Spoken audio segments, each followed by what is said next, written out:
Hello, everybody. Welcome to a Tuesday edition of Charting with Dan. I'm your host, Dan Murrell. With me, as always, Lon Harris. How you doing? I'm well, Lon. Thank you to you, and thank you to everyone else for joining us. A day late. We were off yesterday for the President's Day holiday, so we were not here, but that's fine because it gave us an extra day to catch up on all kinds of box office news and Sonic the Hedgehog. Good. Gave Americans another day to see Sonic. And they did. They were going very quickly to the theater to see Sonic. We talked, Lon, about last week the fact that it was the estimates were looking pretty good, but Sonic blowing past all expectations. Certainly our expectations. We have been humbled and schooled and exposed as the oldsters that we are. Oh boy, we really heard about it from people. Let's look at the top five. Now, this is the 4-day President's Day weekend, so this is Friday, Saturday, Sunday, and Monday. The 4-day weekend, Sonic the Hedgehog cracked $70 million, far beyond all estimates for what people thought it was going to do, to easily win the box office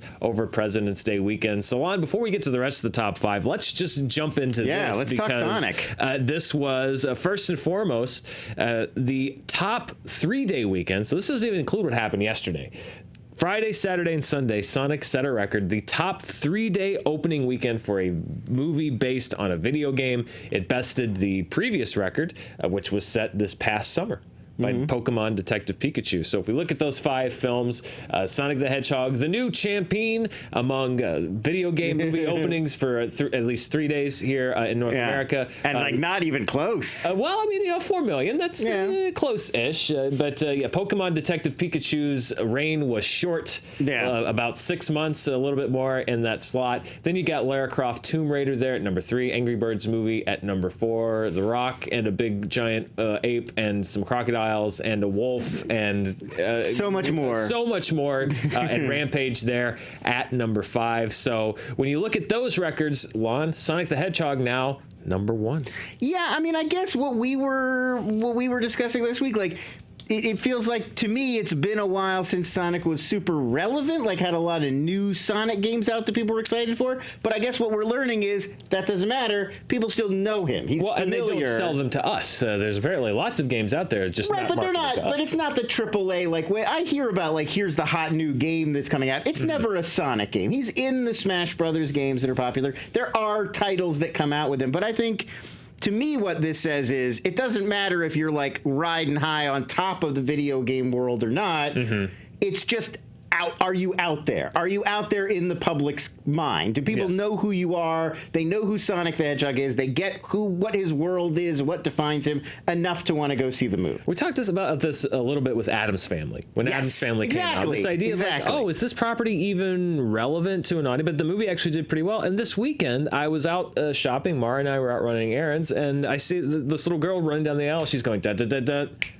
And it has become relevant now for an entire new generation. So, kudos to Paramount. Yeah, so you can't, it can be deceiving what's sort of out in everybody's brain, even if it hasn't been the most culturally relevant thing like this year. But Paramount really hit the bullseye with this. They were in a desperate need of a hit. So the fact that Sonic is doing so well here in North America is great. Now, and it was such a famously troubled, I mean, how often do we have stories like this where everybody thought it was going to tank? What a disaster. The delay. The redesign. It was a huge pop culture joke. Look at how bad this looks, and now it's turned around to become this huge hit. Yeah, so we'll see how it continues to do. The only asterisk right now on its performance, of course, being it was poised for potentially a very lucrative run in the Chinese market. That is now completely up in the air. So that is still an open-ended question for Sonic, but so far, so good for Sonic. Now, as I mentioned, it is number 1 when you look at the top 5 video game openings, but you know the show, and you know me, and you know I'm a dork, and I like to look at things beyond just raw numbers. So let's look at the bits index, the butts in the seats index, to see what video game movie really put the most butts in the seats. And Sonic still does pretty well. It's number 2, but it is easily dwarfed by Lara Croft Tomb Raider,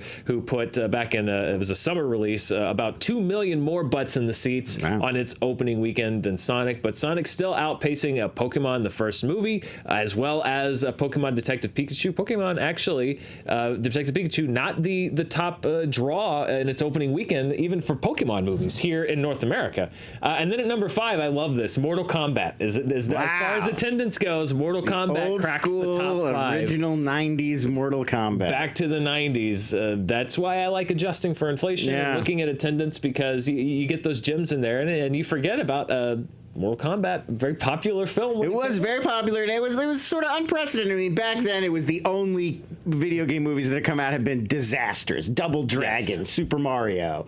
So Mortal Kombat seemed like a breath of fresh air back in the late 90s. It's a sliding scale on it. Now people look at it and they're like, what? But at the time.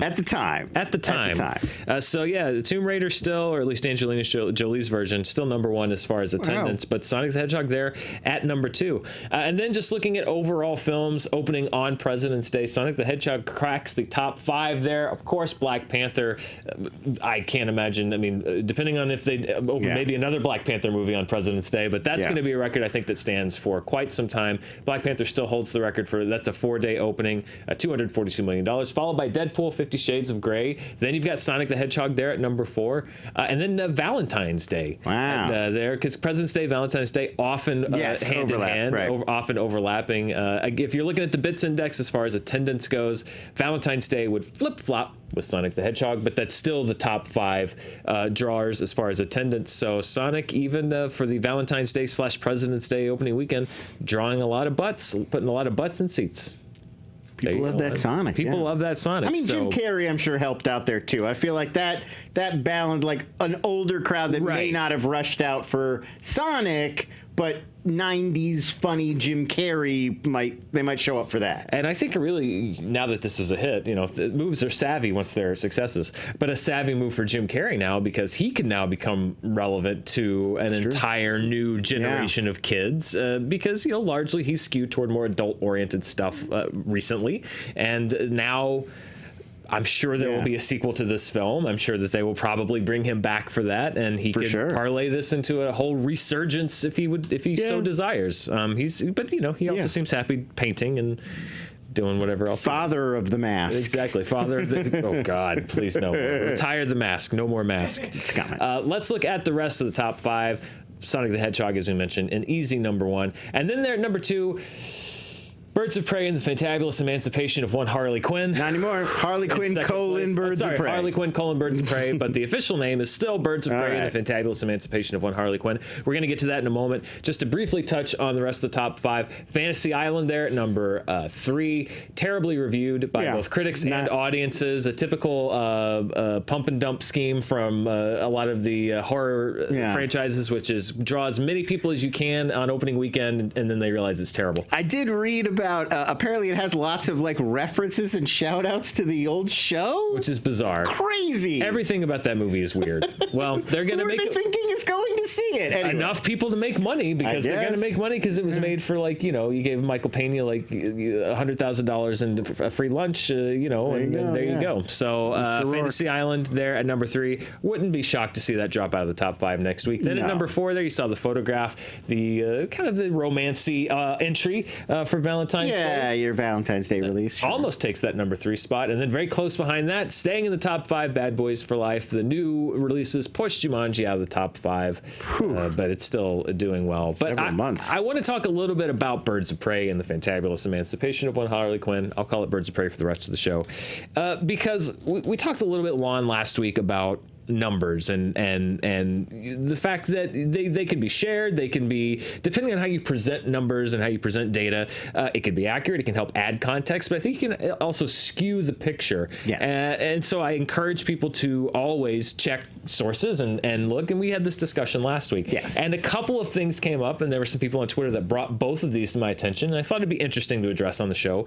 Some tweets that were sent out that got traction in one form or another about Birds of Prey, about its performance, both in its opening and then in its second weekend. This is one that went out over the weekend from the Twitter account from Exhibitor. The Exhibitor Relations Company, which you've probably seen that name, and Jeff Bach, who does the analysis for Exhibitor Relations Company. It is a very, if you've read an article, a news article about box office, you will probably have seen a quote from Exhibitor Relations Company.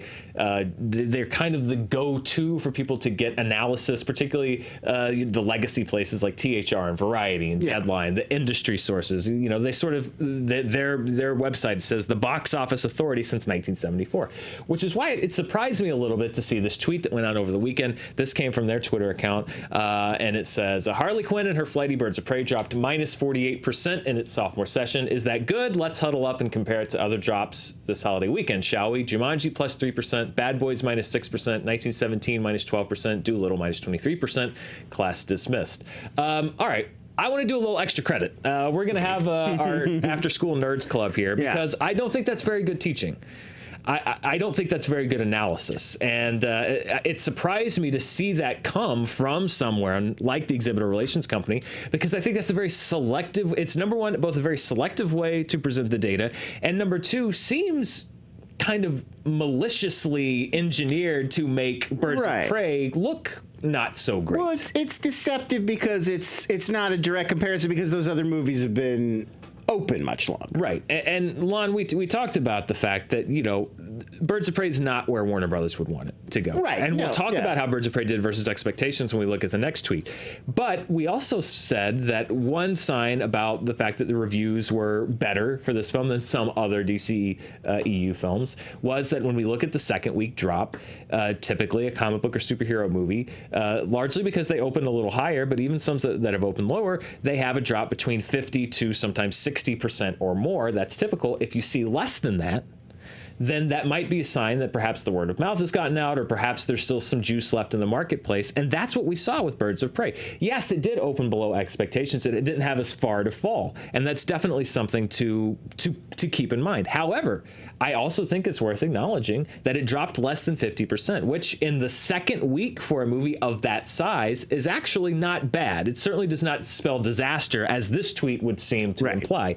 What they were doing was comparing the second week of Birds of Prey, which week 2 is generally probably the biggest drop that most movies in wide release are going to have. Which makes total sense. You came out, you had your absolute biggest weekend, your opening weekend, the most screens, the most anticipation. No one's seen it yet. So, of course, the week after that, when you've got all of those advantages going away, the movie's going to take a bigger hit than it would between week 6 and week 7, which are much more comparable. Right. So basically, they were comparing the second week drop off of this film to week 10 of Jumanji. Yeah. Week 8 of 1917 and week 6 of 1917 in wide release, and then week 5 for both Bad Boys for Life, and Doolittle. That's not a good comparison. It's not a meaningful comparison at all. That's actually a very bad comparison to just throw those numbers out there. Now, if you went back and looked at here was Jumanji's drop-off between its first and second week, it's still not a perfect comparison because it's different competition, different times of the year. Yeah. All those variables are different, but at least it's one important element is the same, which is that it's second weeks. It's funny you'd say that, Lon.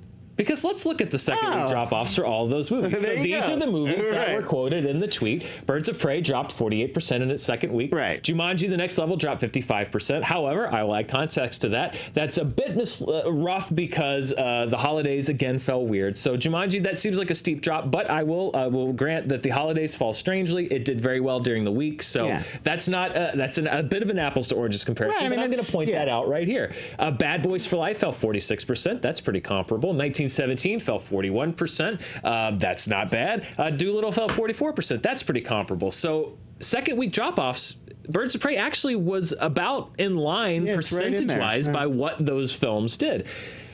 That's not to say that we can sit here and say that the box office is rosy all around for Birds of Prey. But when I talk about looking at the numbers, don't just trust a piece of information that comes at you. That's why, because while the picture has a lot of subtleties and a lot of discussion to go around it, it is certainly not as bad as that tweet made it look. Right. And it surprised me to see that coming from a place that is known, that prides itself on box office analysis, because in my opinion, now I've not been doing it since 1974, but in this, I guess, relatively amateur's opinion, that's not good analysis. You would also think it's odd because I don't usually think of exhibitor relations you wouldn't think of them wanting to side with any particular studio over another. And so getting your knives out and going after a big WB release kind of makes it seem like, well, would they have done that if this was a Disney film? Would they have done that if this was Sony? Are they just going after AT&T? Like, it raises all sorts of questions I bet they don't want people to be thinking about. I'm not going to lie, it seems a bit personal, because if you go back and look at this, sort of the tone of the tweets even last week. Yeah, calling them the flighty birds of prey. Well, but even last week when it opened,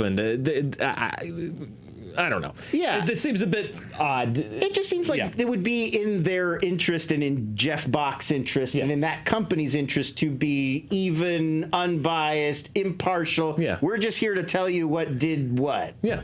So, why would you start going after specific properties? It seems odd. You know, I mean, they've defended that analysis, and they say, well, no, it's not about traditional. It's about this weekend and right here and right now. And, you know, they're certainly open to do that. But in my personal opinion, I don't think that's great analysis. So that's a set of numbers I think is worth a second look, and that's from a source that you would look at for analysis generally. Again, important to check your sources. But here's another one, and more people even looped me in on this. And this was something that got a lot of traction on Twitter. As a matter of fact, this has probably gotten more likes and retweets and whatever than anything I will ever tweet or this show will. This has been seen by more people than we'll ever see. Don't be fatalistic. No, this episode, I mean, this tweet will be seen more times than the explanation from this episode will. So, you know, whatever. It is what it is.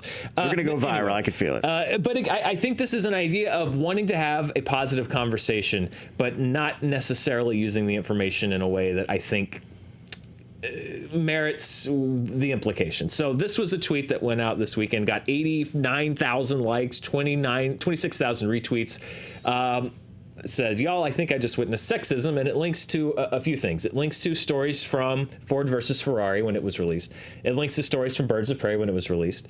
The fact that they had very similar budgets, but that the tone of the news was that Ford versus Ferrari dominated the box office and had a very strong opening, and that Birds of Prey disappointed at the box office despite opening to a slightly more money. A similar amount, yeah. The implication being that because Ford versus Ferrari was a movie about men, dude stuff, from a male director, and opened at a similar opening weekend, that it was covered more favorably than Birds of Prey from a female director, largely female cast, than that the coverage was biased against Birds of Prey. Sure.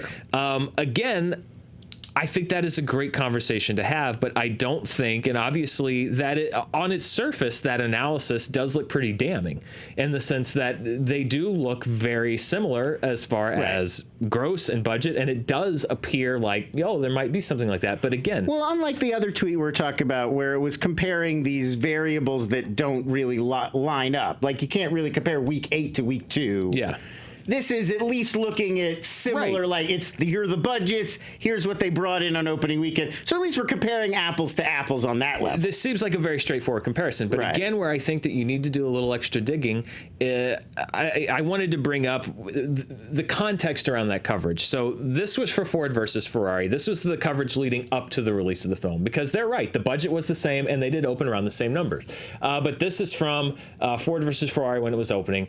Estimates are coming in around the $20 million zone for the debut frame of the film. So this was an awards film, high-budgeted film, was estimated to open around $20 million, had a long award season to play out, a long holiday season to play out, a quote-unquote original film, that an adult skewing film that perhaps would have trouble opening, that was estimated to open around $20 million.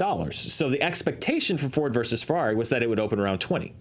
It opened $10 million higher than that expectation. Right. So going into the coverage of that opening, you're looking at a film that was expected to have perhaps somewhat of a limited box office potential that exceeded expectations in a marketplace that doesn't necessarily always reward that kind of film. And I mean, I think even to take one more step back, you always have to think about in terms of how these things are received and how the box office reporting is done based on all of this sort of like all of this context. If you go back even further, Ford versus Ferrari was one of these Fox movies, right? That like Disney sort of wound up getting its hands on. It's been one of these titles you've been reading about for a year, like Disney doesn't know what to do with this. This may be the last Fox movie. These are the scraps that Disney picked up and they didn't really even want these movies. There's there's like the girl in the window, or there's another one with Amy Adams. There were like 4 of them. So if you read a lot of this kind of coverage, you've been hearing Ford versus Ferrari for like a year as like, what are we going to do with that? So then when it comes out and exceeds expectations and a lot of people go to see it,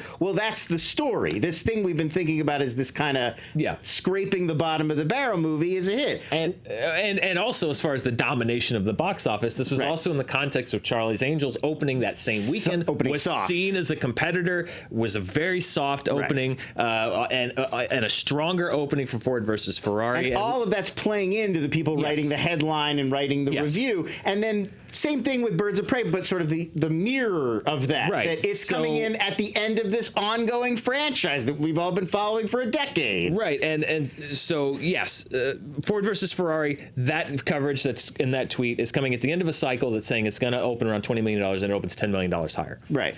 Let's look, as you said, at the mirror image. This was the coverage around Birds of Prey, which was early projections were at $52 million. And this was written the week that it came out, the weekend that it came out. While tracking largely has a domestic start between $50 and $55 million, Warner's was estimating $45 million. Studios are notoriously low when they estimate how a studio is going to do. And the more sources I speak with, the more they think the Margot Robbie movie will open in the upper $40 million range. So when you're talking about the context of the news coverage of Birds of Prey's opening weekend and why the same number would be referred to as disastrous or low or disappointing, it's because even up to the weekend that it opened, it was expected to pull in $55 million at the high end, $45 million by the conservative studio estimate, which is almost always lower than what it's going to be because they want to look good, and like not even out of the 40s, even by people that were quote unquote in the know. And it opened $10 million almost lower than all of that, $10 million or more. So when that same number is covered, around $30 million opening, it's in the context of the fact that just 2 days before, when you're supposed to have all the information, they still thought it was going to open $15 to $20 million higher than it did. So yes, the coverage is going to be about how it underwhelmed expectations and disappointed at the box office. Now, we've had this discussion on the show about whether or not coverage of a movie should be tied exclusively to expectation and tracking. And that's a great conversation to have. I don't think that it should be. I always think you should take more of a long view. But with this tweet, and obviously it got a lot of traction with a lot of people, I think that the sentiment there is I don't think it's cynical necessarily, but I think it is an oversimplification of information that in context makes a little more sense. I mean, not to go off on I sound like Dennis Miller. I don't want to go off on a rant here, but I do think there's another thing going on here too, which is that. And look, I get it. Birds of Prey, directed by a woman. Ford v. Ferrari, directed by a man. Birds of Prey has a largely female cast. Ford versus Ferrari, mostly men. But at the same time, like, I feel like we try to take these movies and make them into avatars of whatever political or social discussion is going on the internet. And, like, this is separate from, like, of course, diversity is good. I'm not saying divorce movie, like, get your politics out of my movie. That's not what I mean at all. But I'm saying that I worry that sometimes we make the movies don't necessarily need to sustain the politics. Like, not every movie that comes out that has a primarily female cast or that has a woman director needs to be viewed as a referendum on women directing films or on films with large ensemble casts. And I think so often they're forced into these roles, and that's why people take this on. Like, well, we have to compare Birds of Prey favorably to Ford v. Ferrari, or else we're not making the case that there should be more films from female directors. Like, no. It's objectively true. There should be more films from female directors with female casts. We don't need Birds of Prey to make this argument for us. And I'd love for us to sort of divorce box office from these logical arguments.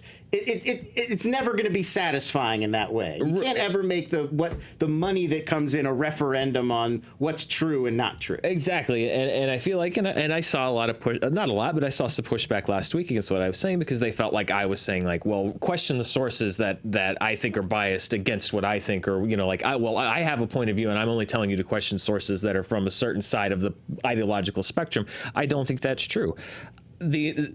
the intent behind that second tweet about looking at the industry and looking at if there's a bias, and in my personal opinion, I think that there is. I think that there are inherent double standards. I think there is barriers that female filmmakers have to cross that male filmmakers do not. I think that male directors get more chances. I think that they're giving a shorter path to success, and I think that should be discussed openly and honestly in Hollywood. However, I also think that particular use of that information was not accurate to the case, to that. I don't think that was an example of a double standard. Yeah. And I think that you have to be just as vigilant to look at information that comes out that may agree with your worldview as information that does not. Because I don't think it helps anyone for data to sort of be looked at manipulated or looked at in a different way for a confirmation bias. Either way, that's what we're both saying. Like, it's the that's not helpful, right? Yes. The weaponizing of box office data is not helpful. So anyway, Birds of Prey is sort of a borderline case, honestly. It had an okay second weekend. It did not have a huge drop off. We will continue to see how it does domestically. We'll continue to see how it does worldwide. It had a fairly large drop off worldwide. So the financial success of that film, I think, is still very much up in the air. If it does make money, I think it's going to be pretty close. But at the same time, I think it's important, no matter if you see a piece of information, if you think it confirms something that you already believe, that's great. If you disagree with it, that's great. But check it, investigate it. Don't take everything that you see or hear on its face value, because there are people that will use numbers that seem very compelling. Both of those on their face look like very damning or compelling numbers. I don't think that either one of those was a very accurate case of box office data, and that's what this show is about, trying to add context to box office data. This will be seen by 1/5 of the people that saw that tweet. So that's how that works. Yeah. So that's how it is. So thank you for joining us on this labyrinthine side journey to just say that Birds of Prey is doing okay. It's doing all right. But I mean, like we already discussed, Harley Quinn not going anywhere. No. Harley Quinn out there in the world, stuck in everybody's mind. She's going to be back. And Margot Robbie is going to be back playing Harley Quinn. I have no doubt. It's definitely... Yeah, they're already filming the Suicide Squad. Oh, that's right. So, That's what too. Not like you. So anyway, she knows how to roller skate now. She's fine. Let's jump back through the underbrush and onto the path here, Lon. Let's look at the top per theater gross or per theater average for this weekend. The Times of Bill Cunningham in 2 theaters, about a legendary New York Times photographer, Bill Cunningham, was the top per theater average this weekend. However, one of my favorite films from 2019 from France, which was not submitted for their foreign language film because you can only submit one per country, and Les Miserables. Portrait of a Lady on Fire was right behind the Times of Bill Cunningham, just under 20K, and I believe 4 theaters. Go see it if you can. If it's playing near you, which it probably sadly won't be for most people, but it's playing near us. It's playing near us. I love Portrait of a Lady on Fire, and it should hopefully be available much more widely, I would hope, very soon. See it. It's a French film. It is one of my favorite movies of 2019, so that was right behind it on the per theater average. Let's look at the top 5 films internationally. That's everywhere except for North America. Sonic the Hedgehog, $43 million outside of North America at number 1. Birds of Prey there, just $23 million worldwide outside of North America. There at number 2. 1917 at 3. Parasite there at 4. Bad Boys for Life at number 5. And that's the fun. This poster. is the best. Yeah. I apparently some other people had seen that. It went viral like a few weeks ago. Like it's a romantic comedy in other. I'm not countries? Capital O online, so I missed this, and I found this today as I was looking for alternate posters, because I like to kind of throw up some posters from other countries when we look at international worldwide numbers. This is the French poster for Parasite. I can't think of a poster in recent memory that is less indicative of the tone and content of a movie honestly, than this. This would be good. Like, I didn't know a ton about Parasite when I went to go see it, but this would really throw you off in like the best way. Like, you're totally not prepared for what's coming.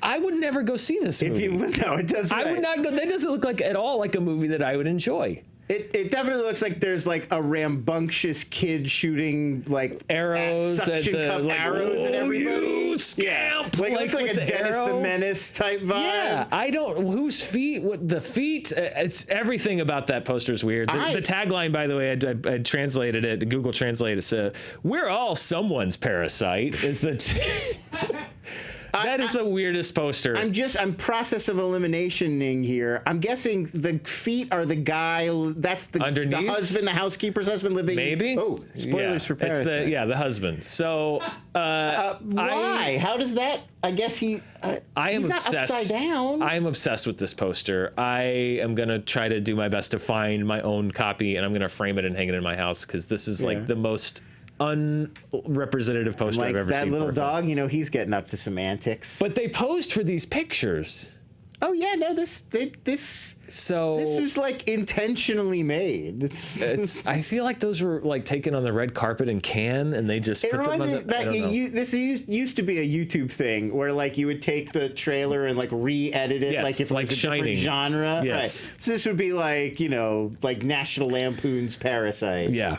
Well, I'm obsessed with that Parasite poster. So congratulations, France. I hope that you enjoy the film. That hilarious comedy, Parasite. You're going to be surprised. Yeah, they will be surprised. That's true. Very surprised. Let's look at the top 5 worldwide. So when you combine the international gross and North America's, you've got the worldwide gross Sonic the Hedgehog #1, over $100 million worldwide debut for its first weekend. #2, Birds of Prey, $40 million. Bad Boys for Life is there at #3, $22 million, followed by 1917 very closely at $21 million, and Fantasy Island at #5, $19 million. It should be noted that Parasite actually did very well this weekend, jumped into the top 10 because Neon put it in 2,000 screens. Roaring back, yeah. So that helped boost its gross here domestically, but worldwide, the opening of Fantasy Island, both domestically and in other countries, bumped Parasite there out of the top 5. But still, Parasite doing very well. I think over $200 million now worldwide, which is great for Bong Joon-ho. Can't wait to see what he does next. Lon, HBO's Parasite. We are still. That's true. What non-Parasite thing he's going to do next? I'm sure he's got more ideas. Lon, as of right now, New Mutants is still being released, which means it's time for our countdown to New Mutants. Maybe. We are at 46 days. 46 days away from the alleged release of New Mutants in theaters. We're 676 days away from the original release date. We're almost under a month, Lon. I know. They're just, it's going to be really heartbreaking now. It really is. Now it's going to really get me right here. It's going to get really real. We're never going to see that Joe Star set visit. No, never. Never going to happen. It's locked up in the archives. As we've been doing the last several weeks, Lon, we look at a key date in New Mutants history as we look at This Week in New Mutants history. History. When Joe Star went to the set? It's not, but it should be. We're going to do that. It's related, though. This is the production start date for New Mutants. So on July 10th, 2017, physical production began on New Mutants. Cameras started rolling. Let's look at what was happening in the world that week. Spider-Man Homecoming open in theaters. Three Spider-Man films ago. So yeah, we've had that one, and then another solo Spider-Man film, and then Into the Spider-Verse, have all happened, and we still haven't seen New Mutants. New Mutants, as I mentioned, July 10th begins principal photography. July 12th, the first impeachment articles were filed against the president. I don't know if you remember that. It's like 2 years before the actual thing. We had the first ones were filed. Didn't work out. July 16th, Roger Federer wins his 8th Wimbledon title. I double-checked that. That is accurate. Doesn't mean anything to me, but I'll take your word on that. Singles. Men's singles, everybody, title. Come on. July 16th, Jodie Whittaker announces the new Doctor. So has it been that long? Yes, in the time it's taken from them to New Mutants has yet to come out, and we've already had 2 full seasons of Jodie Whittaker on Doctor Who. That still feels recent to me. 6 days after New Mutants began production, Kevin Feige unveiled the first teaser for Avengers: Infinity War at D23. So we've had the build-up, the release of Infinity War, the cliffhanger, the in-between, the release of Endgame. It's long over now. It's long gone. It's become the highest grossing film of all time. It's sitting on your Blu-ray shelf. Young people are already like, my favorite movie when I was growing up was Avengers Endgame. Yep, and we're still yet to see the New Mutants. It's just a little context. I know the historic stuff when we go back is fun, but even the recent stuff is like, think about everything that's happened in your life.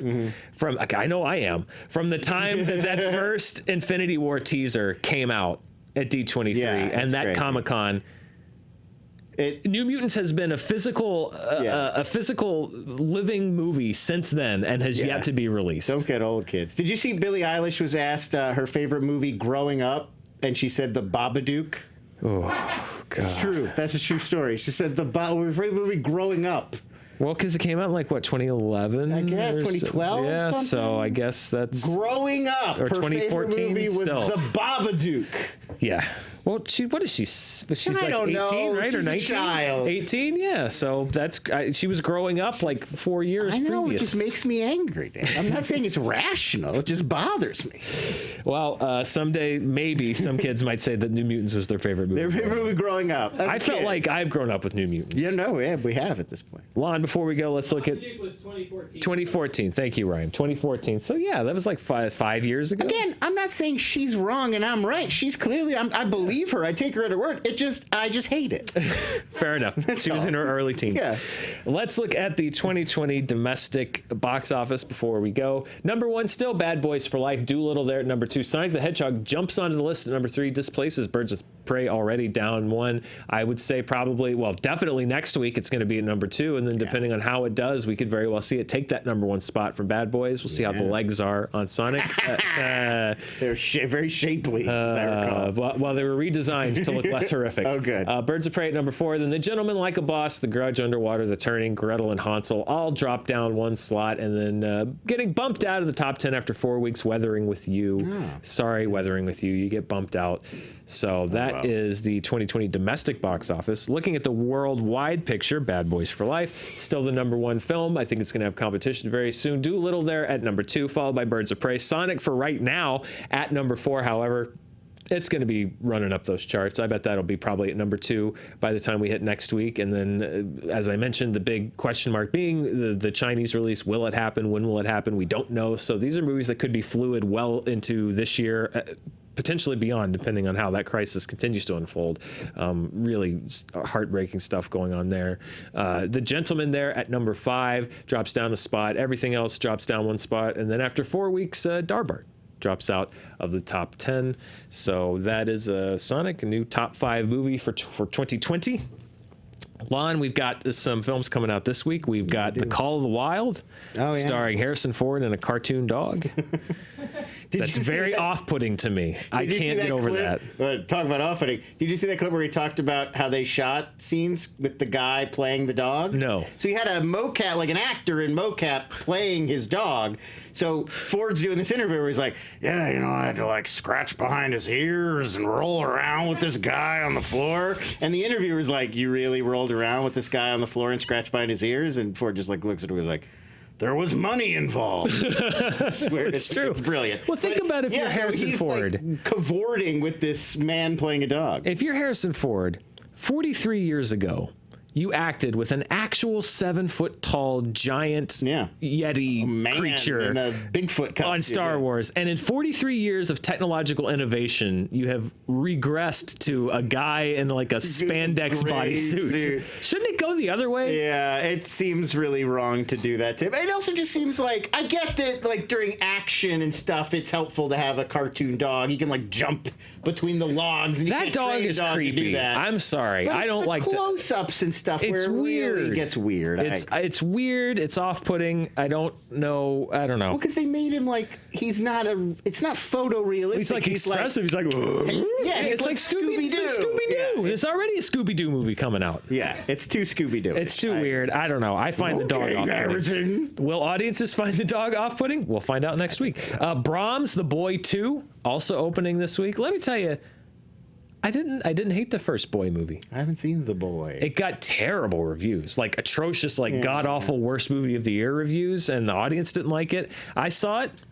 I didn't mind it. I gotta say, I thought it had kind of a twist there I didn't see coming, and it was super creepy, but it seems like they might be going away from the premise from the first one and actually introducing more of a possessed doll, actual possessed. I don't want to get into spoilers for the first one. I assumed the first one. You think the doll is possessed, but there's more to the story. I wonder here in the second one if they're going to go an Annabelle route and it's an actual possessed doll. So Brahms, The Boy 2 opens.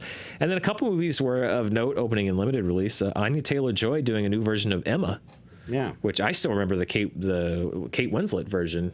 And then Clueless also was. Gwyneth Paltrow. Yeah, Gwyneth Paltrow's in Gwyneth Paltrow. I'm thinking Sense and Sensibility. Kate Right, Winslet that's Kate Winslet. And then, yes, Clueless is also like an update. Yeah. Put it in L.A. So it's 20 years later, so now we're doing Emma again. Back to the cycle, yeah. And then a movie from Amazon that was hyped as an awards contender for Kristen Stewart didn't actually turn out that way. Seberg. Yeah, based coming on out in the life of release. Jean Seberg, the Breathless actress. That is coming out in limited release as well.